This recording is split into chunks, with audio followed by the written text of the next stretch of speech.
Good morning, afternoon, or evening, everybody, and welcome to ReZOO, the Zoo Review podcast. I'm your host, Jack Baker, and today I am joined once again by my incredible co-host and fellow passionate zoo lover, the one and only Jodi McFarlane. Say hello, Jodi. Hello, everyone. Presented by Pangolin, the conservation podcast. This sister show promises to explore, appreciate, and highlight the fantastic conservation work of zoos from around the world, while also offering a perspective on the visitor experience. Today, we are going to be talking about Scotland's only safari park, Blair Drummond Safari Park. Found just outside of Stirling, this Africa-centric collection also features some of our favourite species from across the globe, including tigers, llamas, and our very own Highland cows. Yes, yeah, it fits exactly in with the African Yeah, vibe. of course. Exactly. Why not? As always, we're going to walk you through our day, some of our favourite memories of the safari park, the animals we loved, and some of the moments which made our visit to Blair Drummond so much fun. We will then wrap up, as always, with our 2 stars and a wish. So, without further ado, let's get started. And welcome back to the show. Thank you once again to all of you for listening and for joining us for this week's discussion of Blair Drummond Safari Park. A discussion makes it sound like it's going to be very serious. Yeah, well, it's always very. I take this very. Yeah, I take this very, very seriously. But no, I feel like, yeah, well, it's serious in a way because we do have a bias to admit. We have a disclaimer to put out there before we begin. Yes, as we did with the Highland Wildlife Park review, because I'm employed by RZSS. Jodi, come clean. What are you employed by? I have been employed by Blair Drummond in the past, and I'm about to be again. So yes, at time of recording, the park is closed for the winter, but it will be reopening very, very soon. So anyone who's been listening for a long time knows that we, as a general rule, don't ReZOO places that we work, but we felt that with this one it was a little bit different because only one of us works there. Exactly. So yes, so it might just be Jack leading the charge with his opinions a little bit more and me just sitting back going, So as not to say anything that will get me fired, but yes, yeah. So yes, might be a little bit different today, but we're going to go with it. Yeah. And we just felt like this one's so unique because it is Scotland's only safari park, so we couldn't really leave it out. So we wanted to just touch base with it. Yes, and I feel like it's also good for the listeners because it will provide. You will be able to provide a wealth of knowledge, in theory. Well, in theory, on all of the different animals and things. So yeah, it will be a nice little extra, hopefully, touch that we can do. But yes, we'll see. Yeah, I guess it kind of renders the first question that we always ask completely useless because well, we usually ask what's your preconceived notions. You ask me that, but today the tables are turning. I'm going to ask you. What was your previous experience with Blair Drummond? Preconceived notions? What did you know about it? Had you been before? Tell us all. So, I had been many times growing up to Blair Drummond. I remember driving there because from my house to there, like, well, you know the commute better than me now, but it's only about a 40-minute kind of drive. It's not long, but it feels far. Like when I was growing up, it felt like this mystical place that was so far away, and now I'm like, it's a 45-minute drive. But it's not that far. And so we would go quite often, like, maybe not as often as we'd go to Edinburgh Zoo because we had the membership for there, but we would, like, go fairly regularly, like, family days out, take the car, go along, the whole fam would love it. And at that point they had, like, it was in probably, like, prime Blair Drummond time where, like, I was, like, peak childhood joy and wonder, and also they had all of the like monkey like island like chimp island boats, like they had like all of the sea lion type displays and stuff that they would do, so it was like that perfect moment for me of like wonder and magic of kids stuff, and just like they also have like bumper cars and all sorts of stuff like which are great for kids, so like that's my kind of previous experience and I did love it, and so it was interesting coming back now because I haven't been maybe in like 4 or 5 years before we went. So like, yeah, it was a really weird kind of loop back in to go back and experience strange to go back as an adult like, and be like, oh, do I still love this like I used to? Yes, so there was kind of that aspect, but generally, like, it was good. It was good. Lovely. I guess like the next thing obviously is in our first impressions, and obviously your first impression is not really a first impression, it's a millionth impression, because you would drive up every day. But for me, like, the first impression was really good. Like, we went, so for context listeners, this is coming out in March, or late February, March time. We went in December. So it was cold, it was Christmassy, it was whatever. And the park didn't open till I think 11, which was actually quite nice because we got a bit of a lie-in. Yeah, I think that's just their winter opening hours. Normally they're open a lot earlier. Yeah. But yeah, that's winter time. Yes, we got there and it was still, for me, because the way that you enter Blair Drummond, it's a safari park, so you take your cars in. Mm-hmm. It's not the classic like car park and then walk up to a gate. You drive up to this like these booths where you'll then pay and go in. And I think it was actually quite a nice it was quite a nice like entry point. It's just different, isn't it? It's a bit different. Driving it feels exciting because you're like, oh, yeah, I'm not getting it, I'm still going. Yeah. And actually, for me, that was the first time I've driven through the entrance as a visitor. Because I always drive through like the staff way, so that's the first time I've actually encountered anyone at the ticket booth and seen what goes on. That's quite exciting for me. Yeah, it was quite good, and they handed us a handful of things which I have in front of us. We have a car like window sticker, also applicable for any windows. Yeah, we always love that. Has a sea lion on it. They handed us a little map, which you can hear like listen. Ooh, ASMR. Ooh. Listen to that paper crinkling. Yep. That's probably going to be horrible to listen to. I'm so sorry. So a little map that kind of has a vague kind of layout of the park in it. It doesn't go into too much detail, but there is a kind of vague map of things. They also handed us drive-through reserves kind of guide, which has a list of some of the animals you'll see in there. A list, at the time they had their Christmas market, so a list of the stalls that were there, and then also a little like advert for a farm shop that I guess is nearby. So it was like a nice little collection of things that are useful for the visit, things that are good. I always like a good map. I like knowing what we're about to experience, and I like it to look professional and that sort of thing. So yeah, it was quite a nice first impression. Yeah, it felt like you got given everything that you could need to start your journey. Exactly. There was nothing I needed to ask a question about. Everything I needed was right there. So you then drive through. You can either kind of park up and go and walk around the bits that they have for on foot, or you can kind of then immediately kind of go and drive through the reserves. But I guess like the start of the day, the end of the day, the reserves are probably really busy. Yeah, that's probably the busiest times because generally people go when they first arrive or when they're about to leave. Yeah. So we parked up, first of all, and we went and looked. So the way that the park is kind of set out, it's kind of hard to describe in terms of like, this is what another one where you're like, that is one thing I'll say for it. It is a kind of confusing layout until you get used to it. So obviously I'm so used to it now, I know where everything is, but it did take me a while to kind of get my bearings when I first started there. Yeah, so it's kind of like you park up in this kind of main car park, and then you walk up to this area where there's a lot of animals all kind of close together, and then there's a big long path, and then there's more animals all together, and then there's the reserves. So it's a bit of a confusing layout, but we'll do our best to kind of explain it as we go along. Yes. So we parked in what is the main car park, and we walked up then to this initial kind of main area, which at the time had their Christmas market area. It also has the kind of big sea lion house, the penguins, the meerkats, the tigers, a kind of a petting farm type scenario, and that sort of initial hub. Okay, so we'll talk about the hub first. The hub first. Let's go with that. Yes, and I think the first thing we kind of noticed is actually one of their newest things, and that is their new sea lion development. Yes. So when I remember when I went when I was younger, like they had like this pool outside, and they had this big house area where they would do kind of displays where they'd get them to kind of go and like swim around, and they can get food and kind of do all the exercises that the animals like were requiring, and the crowd would be there to watch. That area and that inside house was still closed when we went in December, because I think they're still redeveloping. Yeah, so in the last winter season they redeveloped it all. So they built a much bigger outdoor pool, and bits indoors have been renovated as well, and it's looking great. But yes, so between a few things still needing to be finished up indoors, the sea lions getting used to their new space, and then a new sea lion arriving. There was just a lot of things going on that meant they couldn't quite get the demonstrations back up and running for the public quite the same way that they used to be. So yes, that's not quite up and running again yet. But the outdoor pool is all up and running. Yes, and like it actually looks like really, really good. Like it feels very nice, modern, especially if clean. You saw the one they had before to this one. It's a much bigger space, and it's just it's looking really good. Yeah, it's.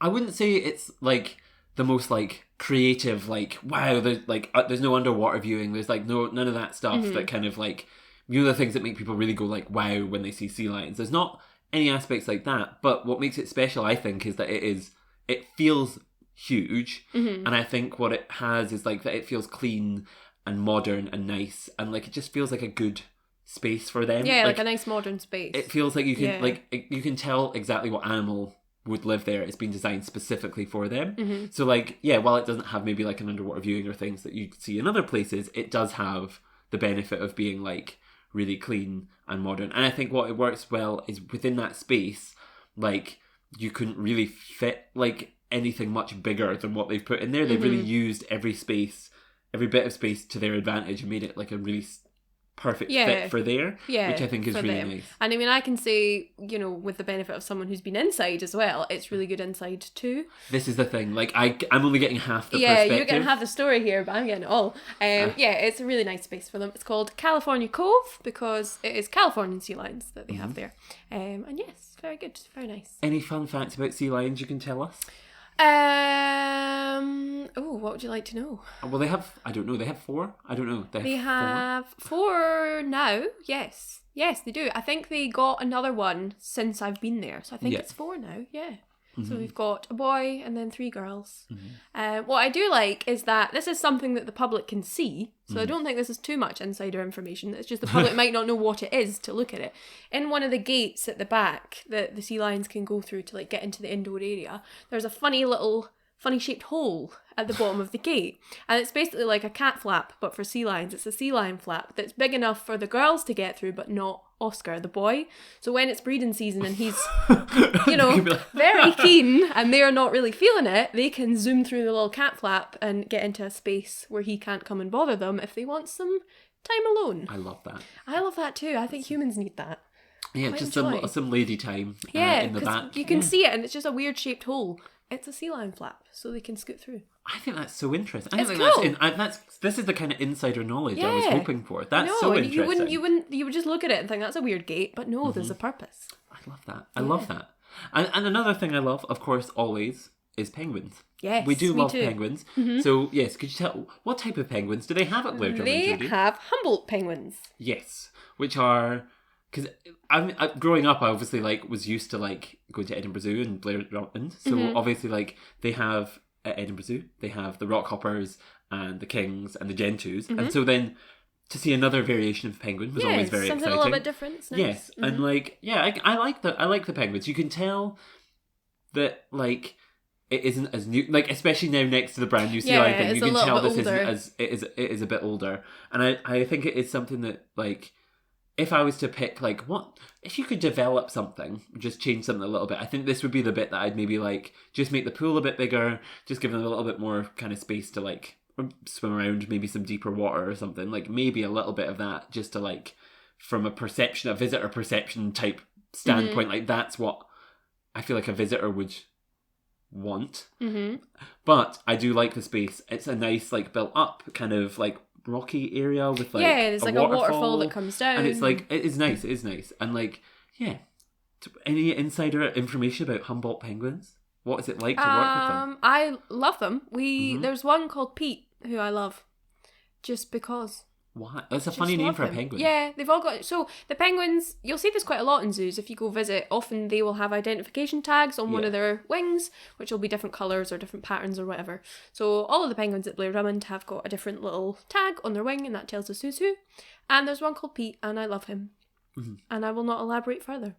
No further comments at this time. Any fun fact about penguins? Fun facts about those guys. So people would quite often ask us, especially when it was the summer holidays and it was really hot. We had a total heat wave in Scotland last year when I was there. People would always say, how can the penguins survive in this hot weather? But this is a species of penguin who are from South America, so they're used to slightly warmer climes, and they can still withstand colder temperatures because obviously when they're in the water in that current it's pretty cold down there, but up on land they can deal with the warmer temperatures, so they were a-okay. with our weird mental Scottish climate that we get. Yeah, good old climate change. People say it isn't real. I would say come to Scotland and you will see exactly how real climate change can be, given that all of us now burst into flames every summer because we are not designed to be in the heat. Yeah. But aside from that, we said we weren't going to get serious and then look at that climate change. Well, climate change message. Yeah. But no, that's really interesting. And like, I guess like I will be relying on you throughout. I should have said this, but like, if there's ever a conservation project or something you think like is relevant to a species, please bring it up. Okay. So like, is there anything relevant to sea lions / penguins? Because I forgot to ask. There is. I can't really remember off the top of my head, but basically the park supports, they've got this initiative called Link to the Wild, which they raise awareness, they raise funds, like they have different things on throughout the year to support the Link to the Wild campaign, and there's boards around the park where you can like tap to donate and all this kind of thing. So basically each sort of department, the keepers get to choose a charity or an organisation that they want to raise funds for and raise awareness for to support. And then throughout the year, they gather donations and whatnot, and they all get sent off to them at the end of the year. So I think I want to say there was 2 new ones last year that the sea lion and penguin team chose. So there was one, you can find them all on the website and all the information about them. There was one, I think it was like the Pacific Marine Mammal Centre. And there was another one, I can't remember. Go look them up. They're on the website. You'll find out more about them if you visit the park. But yeah, it's one thing that I think the park does a lot of really good work with that kind of thing, but the average visitor might not realise. So I think it's something that they/we should shout about more. I mean, that's your job now. Yeah, like, I know. I'm going to have to brush up and get all the things rattling off the top of my head. But Yeah. You know what you should shout less about, because there was a distressing number of them? Guinea pigs. Oh, guinea pigs. I feel like, so next to the penguins, I have never seen so many guinea pigs, and I feel like those guinea pigs, if they turned, could take Blair Drummond, and like just like there were so many guinea pigs. I've never seen. Why are there so many guinea pigs? So the thing with the guinea pigs is, down in the petting farm, that's where the guinea pigs initially were. And they had like their own enclosure, and it had like pictures on the wall so you could identify each guinea pig, but just wasn't perhaps the best place for them anymore without it being manned 24/7. So the guinea pigs got moved up into what was the old otter enclosure, but I think that's just a temporary space for them at the moment until A, something replaces the otters, or B, we can figure out a way to have them living in Pets Farm a little bit more comfortably. Yes, I did. I loved the guinea pigs. I thought they were excellent. Yeah, I think they are lovely to watch. It's just, I get what you mean. If you didn't know why they're there and you just randomly stumble upon guinea pigs up there, you'd be like, oh, why are these here? Yes. In between lemurs and penguins and meerkats and things that are all a bit more exotic. Yes. Yeah, this area like is not very cohesive in terms of like themed animals. They're all interesting animals, but yeah, you go from like California to South America to guinea pigs to then like lemurs, so Madagascar. So it isn't particularly cohesive, but they are all interesting creatures. So yeah, it's a random one. Speaking of though, lemurs, you love the lemurs here. Oh, I love because they're the lemurs. red ruffed lemurs. Yeah. Why? The lemurs are now one of my favourite creatures, and I do think it's from having worked here. All of the lemurs that we have, but particularly the red ruffs. I don't know why I love them, Jack. I just love them. I think they are. We've talked about this in previous ReZOOs, but these are the lemurs that I heard for the first time making the noises that lemurs make. Screaming, yes. And if you're not familiar with the noise that lemurs make, it's really something the first time you hear it. So yeah, I just have big love for them, because they're so, obviously part of my job is to go in and do experiences, so you get up close with them and you help to feed them and that kind of thing. And you would expect them to be crazy, like little monkeys scrambling around you, that kind of vibe. But they're just not. They're so gentle, and I don't know, I just have such a respect for them. I just love them. Big love for the red lemurs. And critically endangered. Yes. So, always a good one to bring up and talk to visitors about. I do think that, actually. Like, yeah, lemurs they're a really interesting one. And, like, it's always nice to see them. They're always, like, full of personality. They're always acting in a way that's very endearing or interesting or makes people want to stop. And then they do have a good conservation message behind them in terms of, like, yeah, the link to the kind of issues that are going on in Madagascar in terms of climate change deforestation and all that sort of stuff. So yeah, it's a really good kind of mention. The one thing I also have a fun/gross fact about them. Okay. Their poo looks like sick. Why? I don't know. Why? Why does anything look like anything? But yeah, I had been told this and didn't quite understand. And then the first time I saw a pile of what looked like sick on the ground, I was like, well, how's there sick in the lemur enclosure? And it's actually like human sick. Yes, it looks like human sick, but it's actually their poo. Which kids love. Like, you tell kids that and they are all for it. They love that kind of thing. It must just be something to do with the digestive system. That's rank. I mean, good for them, but honestly... I told you it was gross, but it's quite cool in a way as well.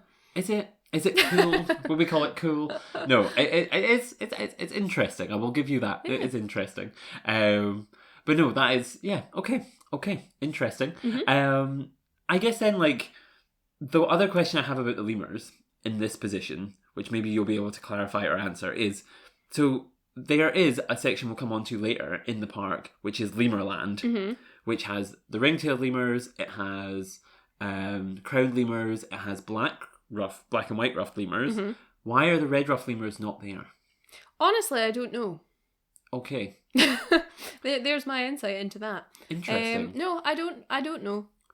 I mean, it makes sense to me that they would put them... I mean, because at like Chester Zoo, when we've been through walkthroughs, they've had red ruffed lemurs in with black and white ruffed and ringtail and all these things. So I'm intrigued to know whether it's like a individual group dynamics type thing. Yeah. That like the red ruffed lemurs that are here just do not like other lemurs, or whether it is like a conscious choice to be like, well, actually, we have them here for some other reason. I think it is for a reason. It's been a while since I've been there now. I can't remember. So this is not me speaking as the employee. This is just me speaking as a normal person now. Perhaps a thought would be because I think these guys live up high and they build their nests in trees and things. So, they've got like a big covering over them. Yes. Whereas in Lemurland, it's all big and open. So maybe these guys would climb the trees. High. Maybe. I don't know. But also, I know that down in Lemurland, the black and white ruffs are kept separate from the rest because the black and white ruffs are a little bit more like food dominant and that kind of thing. And they might not play as nicely with the others. So if the red ruffs are the same... then maybe they have to be kept separate as well and there just isn't another space down in Lemurland? Don't know. Those are my educated guesses, but actually I don't know. I probably should know, but I don't know. I didn't question it because I just love them too much. You're like, sure. 100% red ruffs all the time. I will support anything that's happening with the red ruffed lemurs. I love them. Fair. I guess then we move on. And we continue past the loves of your life from the lemurs, where we can then... Shall we do Pets Farm first or Tigers first? Which would you prefer? Let's go down to Pets Farm and just work our way back up and round. Yes, okay. So you go down into this kind of like petting zoo-esque area featuring all kinds of sheep and horse and llama and I think there's alpacas. Yes. And not guinea pigs anymore. No. A donkey. Donkeys, sheep. Rabbits, ducks.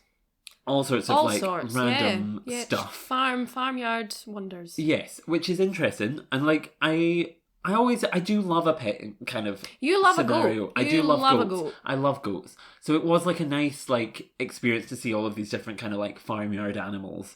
I do think they're not particularly relevant to an African themed safari park. However, having said that, there are African species of sheep and stuff in there, like scattered among it. So I guess that's kind of on theme. There's what are they called again? Is it the Cameroon sheep? I want to say that are the African species. So where they are not all kind of fluffy and woolly like our sheep in Scotland are. Instead, they have got basically like hair. It kind of feels like a dog, like when you clap a dog, feels like that.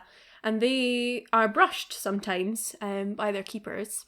And the reason there is because they live in a warmer climate, if they had that thick wool that Scottish sheep have got, that would be a nightmare in Africa. And they would also then have to rely on people to come and shear them. Whereas if they've just got hair or fur, they can just like shed it like a dog would to fit with whatever the temperature is. Love those little guys. I love that.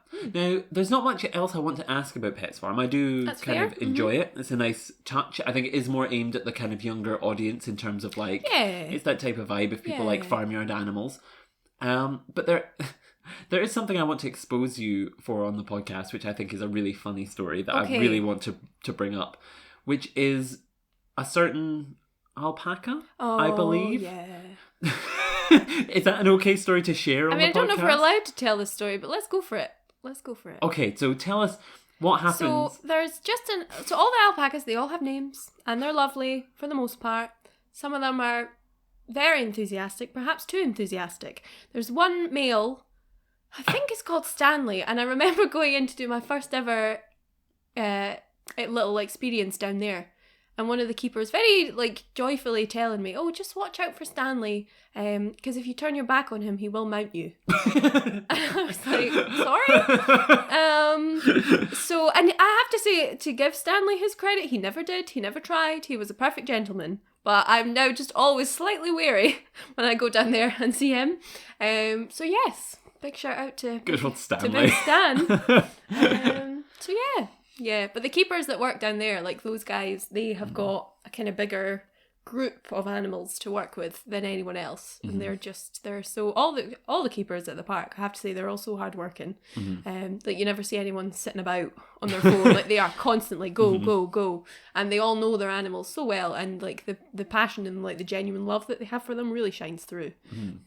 Not to say that does not happen in any other collection I've worked in. It's just because you've worked there. It's just so it, much at Blair Drummond. So yeah, so it's really lovely to see. Like, and I think it shines through to visitors as well, because quite often you'll see keepers chatting to visitors as well as they're going about doing their duties, and yeah, they just love to get any opportunity to talk about their animals, which is just really refreshing. Yeah, that is, yeah. I like that, because there is sometimes where you go, there are some places you go, we're not going to name and shame, but there are some places you go and like the keepers clearly are like, we're just going to walk, we're here to deal with the animals, we don't want to talk to you. Yeah. Whereas... And it's not like that here, and that's one thing that, both as an employee and a visitor, has always struck me, that keepers just, they just love to talk about their animals that they work with. They're so passionate about it, and it's nice to see that even ones who've worked there for years and years, like the passion hasn't gone out. If anything, it's just more and more, which is really nice. Yes.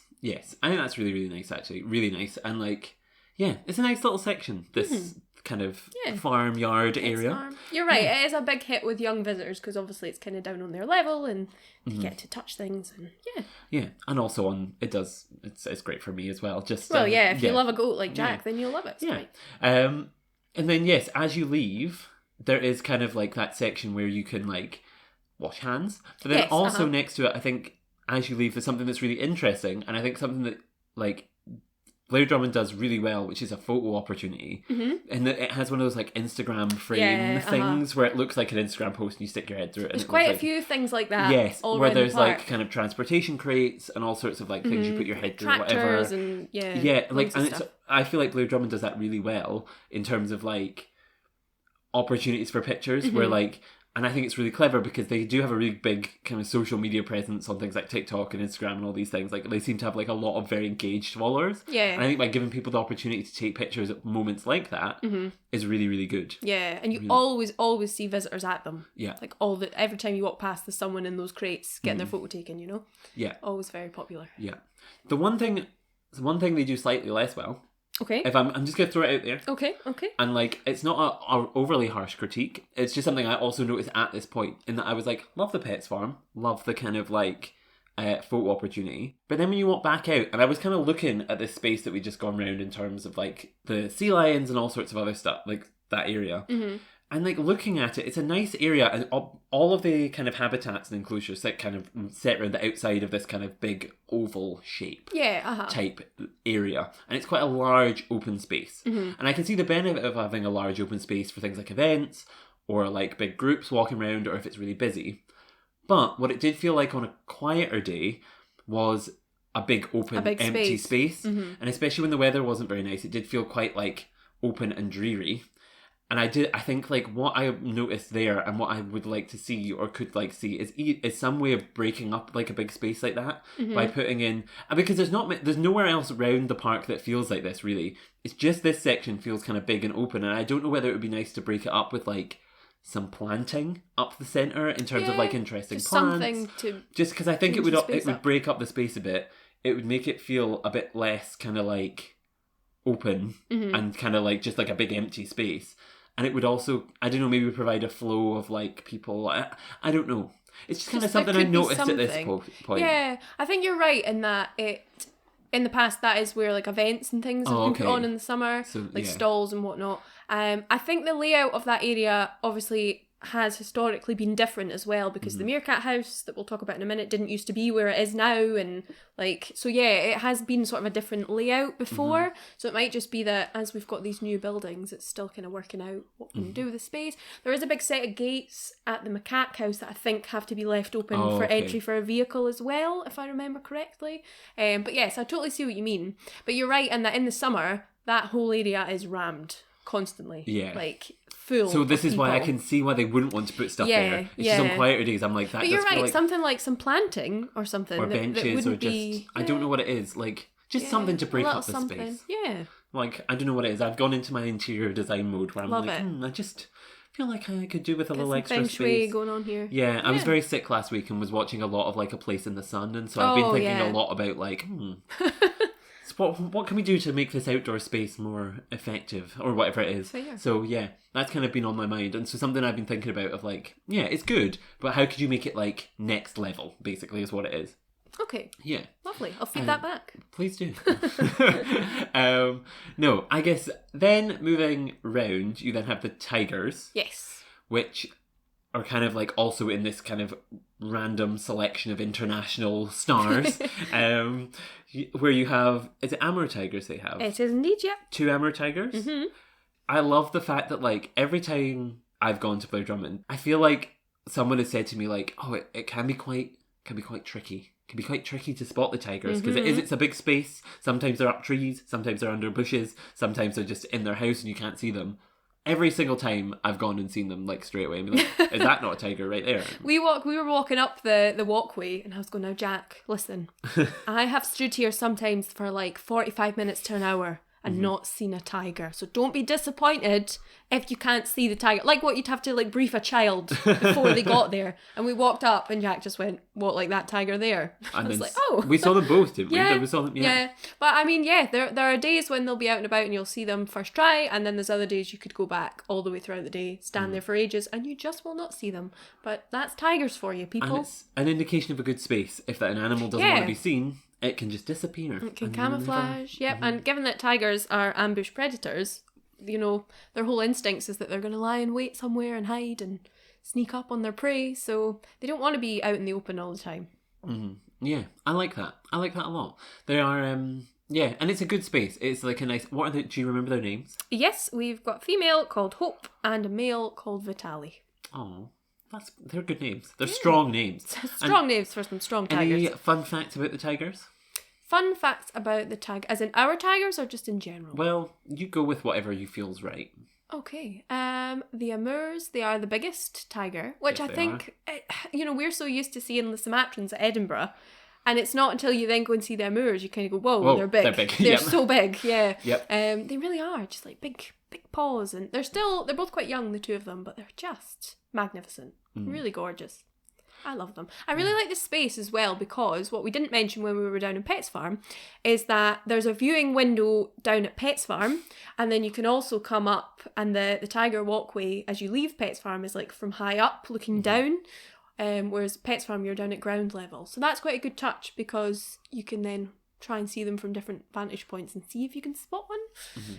You might go to both and not spot either, but you know, you've got options and we like options. Yes, it is good, and it's nice. And I did love when you go down to Pets Farm though, the strategically placed fencing so that the poor like donkey that's lived on the other side of the wall isn't just constantly looking at something that would want to like rip it to shreds, and then on the other side of that the tiger is not just looking at basically like a buffet lunch that it can't get to.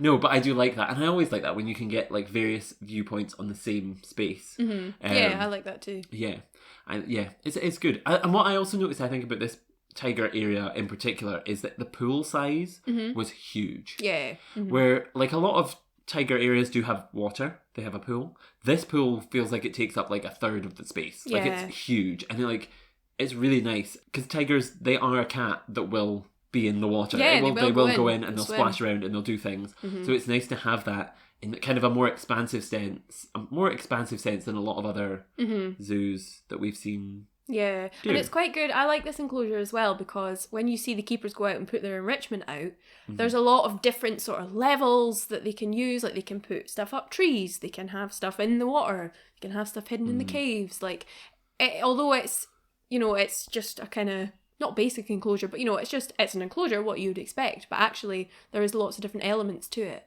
That when you see the tigers then in action coming out and looking for all their food. I don't think you're giving it enough credit there.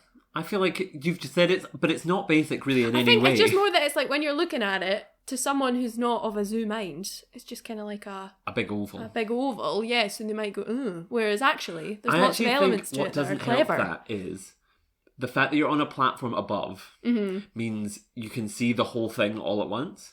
Whereas if you were on ground level looking in, it would feel much bigger. I think what the problem, like, and it's not a problem because it is a great vantage point to look, but like I can see what you mean, and I can see the perception thing of like someone being above looking down. Yeah. Things are always going to feel smaller, actually, but it's not when small you're down at the window at Pets Farm and you're on the level, huge. It looks a lot bigger, doesn't it? Yeah. So I think maybe it's just a perception thing, depending on where you're standing. Yeah. But I really like it. I can't believe I'm defending it against someone who works there. No, I'm not slagging it. I'm not slagging it. I feel like I don't want to be one of those people that comes out and goes, yes, where I work is great. And then you have to sit there and go, no.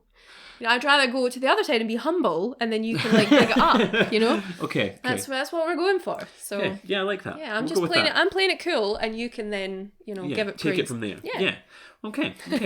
Well, then moving on, you kind of go around and you see from this point, so we've come in, we've done like this big loop basically, and we're continuing around this kind of initial loop with, there is the macaque house and the meerkats. Now the macaques and when we went tamarins as well are huge. Oh, there are tamarins as well. But see, this is what I was going to say about them. I feel like they're tucked in this little space on the corner, and I think a lot of people might miss them if they weren't sort of looking for them.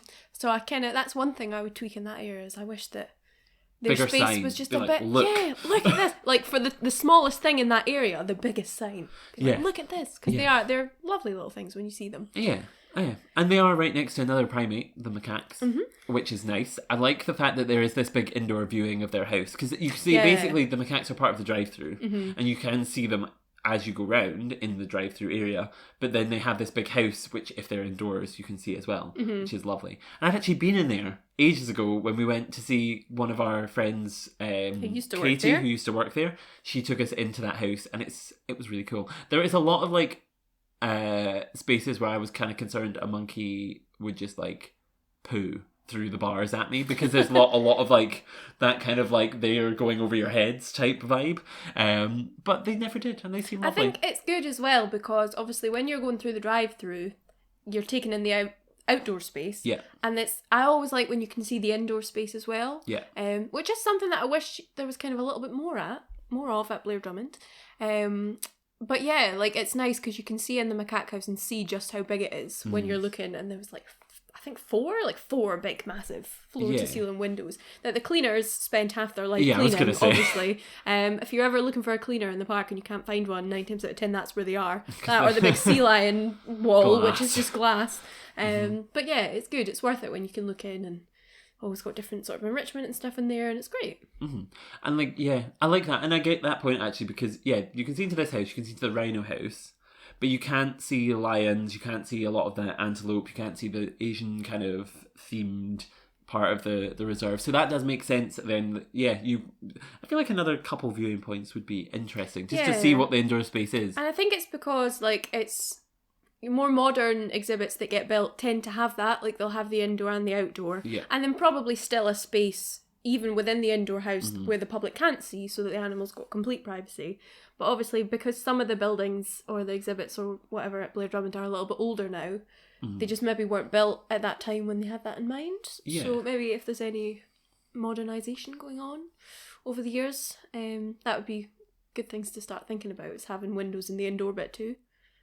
So it just, if nothing else, it just gives the public more opportunity to see them, so that if they're not outside, well, you've still got a chance to see them inside. Yeah, I like it. I like it a lot. Yes, and I guess like it's something as the park develops more and more, and I think what Blair Drummond is really good at is investing back into the park and building new things. Like it feels like there's always new stuff going on. Yeah, that could be something they could consider. Yeah, they're quite lucky in that way, because they close in the winter. You know, you've got a solid chunk of time when you can do bigger projects like that, and they always use that time. You know, because even if it's just like replacing toilet blocks or whatever it is. Yeah, there's always something new going on, which is really good. Keeps it fresh and keeps it exciting. Yeah, so there's that, and then. Yes, what was next? So there was that, and then Meerkats. Meerkats was the next kind of... It was a new development since the last time I've been there, because they used to have this kind of meerkat space, which now I'm finding it really hard to picture where that was. And it was over next to like the sea lions and the penguins. Yeah. But I can't, because there's a new sea lions, I can't imagine where in my head that was. Can't imagine what it used to look like. No, so now it's across, and it's this big kind of...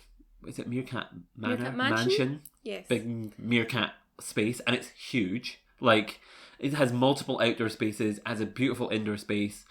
The indoor space is good because I think, like, when we were there, we saw people doing an experience where they, like, are able to, like, completely lock that indoor house. So the people are having the experience, like, feeding the meerkats can have a really private moment, but there's still glass on the outside so people can see in to the indoor space. So it all, like, works together really cohesively and really nicely for a meerkat space, which I have gotten a reputation for not liking meerkats, I think. I don't know how I've managed this. I think I once basically said to somebody that they're not, like, they're made out to be this really cute thing, and they're just not that. And I think that has been taken as, I hate meerkats, which is not entirely true. But yeah, they are this kind of like, no, I think I kind of see where you're coming from, because from having worked there, when you're standing about and people come to ask you about the animals, people will come and ask about all the other animals, and they ask really good questions and they want to know all the details, and you get a really good chat about it. Whereas with meerkats, it tends to just be people coming up and saying, "Oh, they're so cute." And you're like, "Yes, would you like to know more about them?" And they're like, "No, they're just so cute." I think you're like, "Oh, well, I'm going to tell you anyway." Yeah, like, yes, they are cute, but there's also so much more than that. But yeah, it's almost like they've fallen into the trap of people just like them because they're little and cute, and then people don't want to get past that. It's like, no, there's more stuff to know about them. So sometimes it's harder to force facts on people about the meerkats. But yes, we love them in their own way. And it's a really, really nice space. A really, really nice space. I like it. And it's actually an African animal in this safari park. Which, actually, to be fair, like, I've made jokes about this. Like, when it opened, it was very Africa-centric. I think it used to be called something like Scotland's African Safari Park, and it was just African animals. But obviously, over the years, it has changed, and new things get added in, as happens with any collection. And what I like is all these kind of bizarre global species are kind of grouped together pretty much, and then you move across into the next area, which we'll come to in a bit, where there is the kind of African section where there is the chimps and the kind of like lemur land and the giraffes and the lions and all that sort of stuff is all kind of grouped together. So yeah, it does make sense, but it is also like, here's a random selection of other cool stuff just cause, which I kind of... I mean, no one's complaining because everyone's like, No, I think it's good. It's good. Then, what comes next? I suppose, like, this point we had lunch. Yes. Where we got some, like, really good wood-fired, like, pizzas. Yeah, there's something I'll say about Blair Drummond, is that, like, the food's always great. But I think most of the different shacks and things that they have are really good. And they are a little bit more expensive, but you expect that in these places. But I think of all the different, we always talk about the food. Whenever we ReZOO, we always get something wherever we go. And I do think this is one of my favourite places for the food, because it's consistently good. Yeah. I'm not just saying that as a staff member to endorse the food. I'm saying that completely off my own back. It's always good. Whether it's like hot food, a hot chocolate, some donuts, it doesn't matter what you get, it's good. There were some things where I was like, this is like standard like zoo pricing. Like, it's maybe like whatever. Like, it's not expensive. It's just kind of like standard zoo prices. Yeah. And like lunch with like the pizzas and things like was delicious and really, really good. There was like, and then there was some things that were like, this is suspiciously cheap. Like, how, like, what? Because remember, I got that, like... Did you get, like, waffles or something? So I got a pretzel. I got a warm pretzel, which I, like... To me, it was, like, £1.95 or something ridiculous. Like, it was not, like in a zoo, like, a warm pretzel, it was in a Christmas market setting. That's kind of what you would expect to pay for, like, one of these big things. And then... they started loading it, they put it on this tray and they started loading it up with like ice cream and like a flake and like all sorts of other stuff, and I was like, I really don't want any of this, but it's so cheap that I'm like, yeah, just take it. Yes. Normally all those extras would bump up to like a £5. Exactly. Like, I would have when they handed it to me, I was like, have I asked for the wrong thing, and is this going to be like £6-7? Like, what is it? And it was no, it's like that with the hot chocolate as well. You think you're just getting a little cup and it's like cream and flakes and sprinkles, and it's great. I love that. Good. I really enjoyed that. Big fan of the food and drink at Blair Drummond.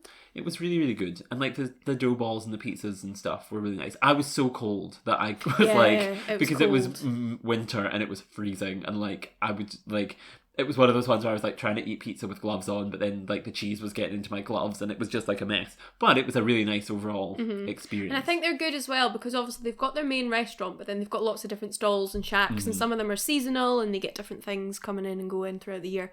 But it is good that for all the outdoor food places they've got a lot of outdoor seating as well. Yes. Which is sometimes something that people forget. Like they build the food places, but then there's nowhere to go to have the food. Yes. And there's it doesn't rely on you bringing a picnic blanket. There is a wealth of benches. Yeah. And a barbecue areas. Like for all there's so much space taken up with seating, it doesn't feel like it's a wasted space that could be used by animals because there's so much. That's the benefit of being in a big park. Like there's so much space that you can use loads of space on something like seating, and it's not a bad thing. Yes.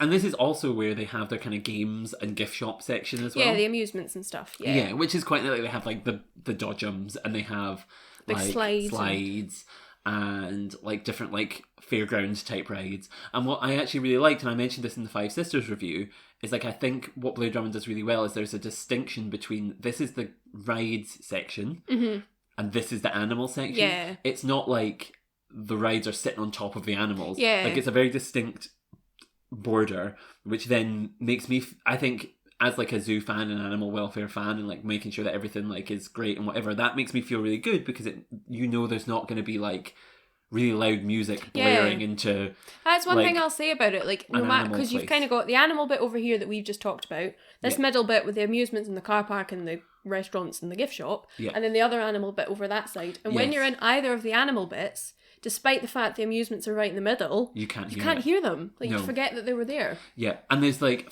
fabulous like play parks, like the biggest play parks. Like I remember when I was younger, like I'd spend days and days and days climbing around on these things. That like, big pirate ship, I love. And I think that's what makes it a really good family day out. Is that like there's not just like obviously kids are amazed by animals.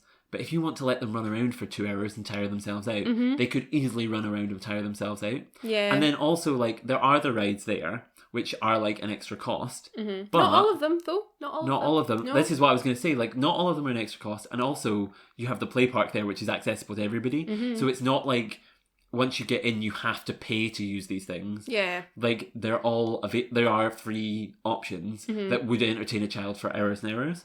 So, like, I do think this whole middle section with, like, in terms of, like, food, like, the gift shop was really good.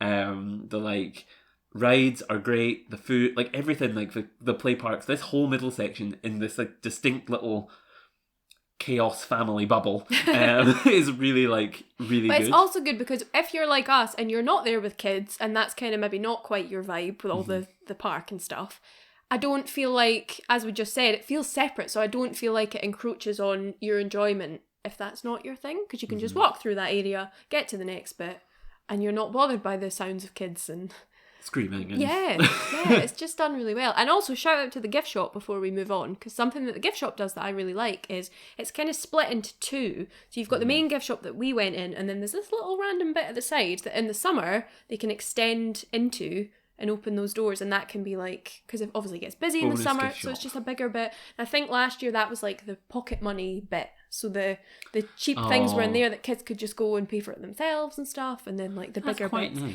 Yeah, I just think it's quite it's clever. It's a clever, well thought out gift shop. I really liked it. Really liked it. So yeah, this whole like family like attraction like bit that just boosts the value for money basically of the ticket without having to be an animal focused thing was really, really solid and really, really good. And like, yeah, I really, really appreciated it. That's also where the Christmas market was at the time we went, but maybe we come to that at the end. I mean, we can mention it briefly now because I feel like, we went at Christmas, there was a market, it was in this kind of section as well. It was kind of part of what is normally a car park was taken up by this. And there was like funny posed elves are dotted around and lights, and there was a massive Christmas tree, and like it was a really nice like addition. And I wonder, like, obviously working there you'll have better perspective on this, but like are all of the events done to that kind of like quality of like, this is fun, this is amazing, like we should do, like, because I really felt like this was a really well pulled off event. Yeah, I think it was maybe last year the first time they've done it. Oh, was it? I didn't even know. It started after COVID, and it's like local businesses can come in and hire out one of the stalls. Like there was a Lush stall when we were there, and what I like a is that a toy lot of it's shop like and, local, like, yeah. local food places, not just like any old food places. Local things like from the Stirling area and that kind of thing, which is really good because they're supporting local businesses. Yeah, just nice little touch. And I feel like the price that you'd pay to go to like a normal Christmas market, say in Edinburgh or whatever, it had a lot of the key elements that you would get at the normal Christmas market, but it's like included in your ticket price anyway. So That's a very good point. Yeah. So yes, like another thing to mention is our ticket price, while it didn't open till 11, in the winter, and I think they extend opening hours sometimes in the summer as well. Yeah, they do. In the winter, like it was open till 7:30, and that included the evening. So it meant that our ticket included the evening event as well. Whereas a lot of places, like if you were to go to a light show or whatever it is, like at Chester or Edinburgh, or at Five Sisters or whatever it is, those types of experiences are an extra separate ticket. Yeah. Which I really liked this from Blair Drummond because it means that if you're paying the £20 or whatever it is for an adult ticket, then you get the event kind of included. And I think that's really good because it then allows you to come during the day, learn the conservation message, appreciate the conservation message, and kind of like get that vibe, but then also have the fun event in the evening without excluding anybody. Because especially during a cost of living crisis, it was a very expensive time in terms of like bills and electric and heating and all that sort of stuff. To allow this more inclusive event where yes, you still have to pay for entry to the park, but you have access to this whole other fun aspect as well that would be exclusive. I think that was such a nice move, and I think it was a really good way of like marketing the whole thing. I think it was really, really solid and really, really excellent. Yeah. Given this is this is a zoo review podcast, and this is kind of a very relevant thing, but we should probably move back to animals now before we just ramble too much about this. As much as we'd love to talk about Christmas. But yes, this whole section, fantastic. Loved it. Hello everyone, so sorry to interrupt, but as always, me and Jodi talked for far too long. So, for that reason, we have decided to split this ReZOO in two. We'll leave today's here, and the next part will be up very, very soon, where we'll be back to talk all about dinosaurs, and the drive-through, and all sorts of amazing, wonderful things that Blair Drummond Safari Park had to offer. Until then, of course, you can subscribe to the podcast on your streaming service of choice. We are available on Google Podcasts and Apple Podcasts and Spotify and all over the place, so make sure to subscribe to us on there. You can also follow us on Twitter, Instagram, Facebook, LinkedIn, TikTok, all of the social medias at Pangolin Podcast, and you can follow me at not at Pangolin Podcast. Well, you can follow me there, but you can also follow me at The Only Jack Baker on Instagram and at Only Jack Baker on Twitter if you'd like to keep up to date with me as well. You get some little previews of what ReZOOs are coming up and all the different work that I do as well. So yeah, please go and follow us there. Until next time though, thank you so much for listening and goodbye.